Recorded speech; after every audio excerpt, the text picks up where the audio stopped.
This woman has suffered so much. Falsely accused by her mother-in-law of murdering her husband, she was betrayed for 10 years. Her father wanted to fight the case but was killed in a car accident. She gave birth to her daughter in prison and had to leave her with her mother-in-law.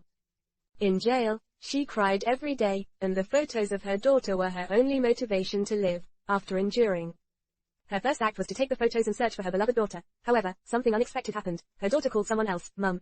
Yoon-soo rushed after her, and under her relentless questioning, the girl broke down. Eventually, the woman confessed she was the maid of the mother-in-law's family, and the prison photos were of her daughter, not Yoon-soo's. Yoon-soo felt deceived by her cruel mother-in-law. She confronted her and knelt, wanting only to find her real daughter. But the mother-in-law coldly said, "Where have you been?" Cold-blooded demon. She lunged forward and grabbed the mother-in-law's neck, but was pulled away by the tattooed bodyguard who arrived, dragging her outside. She attempted to enter again but was pushed against the wall by the bodyguard, rendering her unconscious. Yoon-soo, in despair, visited her father's grave to weep, only to find out from the caretaker that someone had been placing flowers there annually. She located the florist and obtained the sender's address. Upon arrival, she recognized it as the mother-in-law's ex-housekeeper, Secretary Yoon.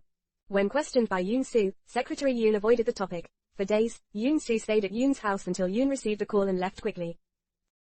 Yoon-soo went to the hospital and found out she had a son in a vegetative state. That night, Secretary Yoon believed her sins caused her son's fate and decided to confess to Yoon-soo. The mother-in-law never planned to raise the child. Instead, she gave Secretary Yoon a large sum to get rid of the child. Secretary Yoon, desperate for funds for her son's treatment, agreed. That night, she rode onto the lake and callously threw him in, with a wrench tied to him. The bodyguard monitoring the situation left after witnessing this. Hearing this, Yoon-soo fell into despair. After 10 years of suffering, she was left with nothing but separation from her daughter. She considered removing Secretary Yoon's son's oxygen tube for revenge but held back. Her real target was her loathsome mother-in-law. She planned to make her pay. Lying in wait by the cemetery, she took a knife and quietly approached her mother-in-law, pressing it against her waist and forcing her to the cliff's edge. With nothing left to lose, she wished to die alongside her mother-in-law. However, the bodyguard arrived and knocked Yoon-soo out with a single blow. Yoon-soo woke in the hospital, disregarded her weakness, removed the IV drip, and prepared to face her mother-in-law again. Worried for her safety, Secretary Yoon revealed the truth.